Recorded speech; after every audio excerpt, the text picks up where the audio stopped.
الحمد لله الذي لم يتخذ ولدا ولم يكن له شريك في الملك ولم يكن له ولي من الذل وكبره تكبيرا. اللهم صل وسلم على نبينا محمد. رب اشرح لي صدري ويسر لي امري واحلل عقدة من لساني يفقهوا قولي.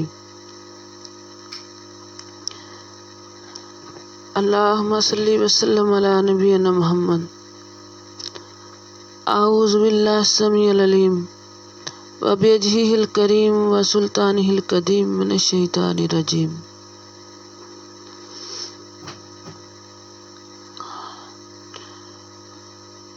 الذین ينفقون اموالهم في سبیل اللہ ثم لا يتبعون ما انفقوا منا ولا اذى لهم اجرهم عند ربهم ولا خوف علیہم ولا هم يحزنون. آیت نمبر 262، پارہ تیسرا، سورہ بقرہ. جو لوگ اپنا مال اللہ کی راہ میں خرچ کرتے ہیں پھر اس کے بعد نہ تو احسان جتاتے ہیں اور نہ ایذا دیتے ہیں، ان کا اجر ان کے رب کے پاس ہے. ان پر نہ تو کچھ خوف ہے اور نہ اداس ہوں گے، یعنی کہ غمگین ہوں گے. اور وہ لوگ جو اپنا مال اللہ کی راہ میں خرچ کرتے ہیں، اب دوبارہ یہ بات رپیٹ کی گئی ہے.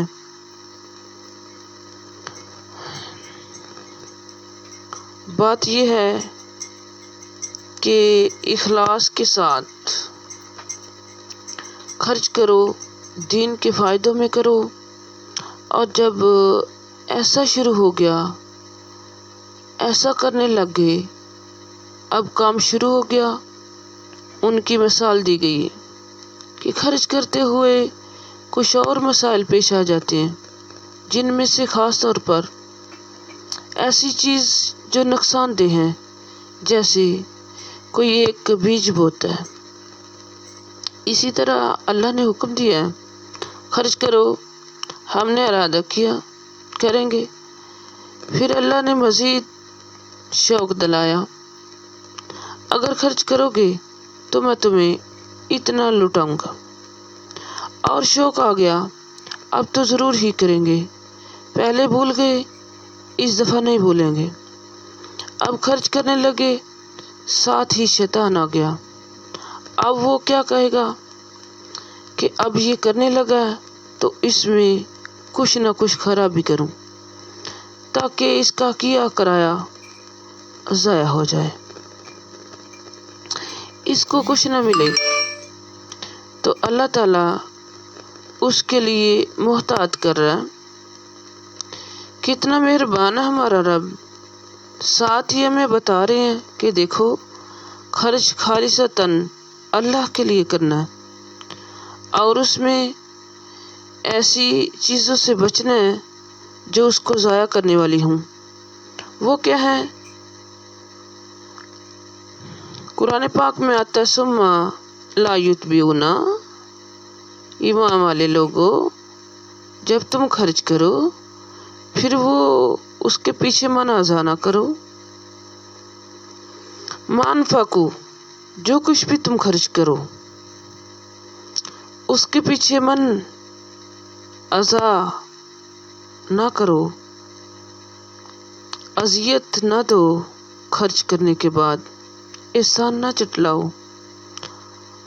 اذیت سے کام نہیں لیتے، یعنی کہ جس کو دیتے ہیں، جس پر خرچ کیا جاتا ہے اس پر احسان نہیں جتاتے، اس کو دکھ نہیں دیتے.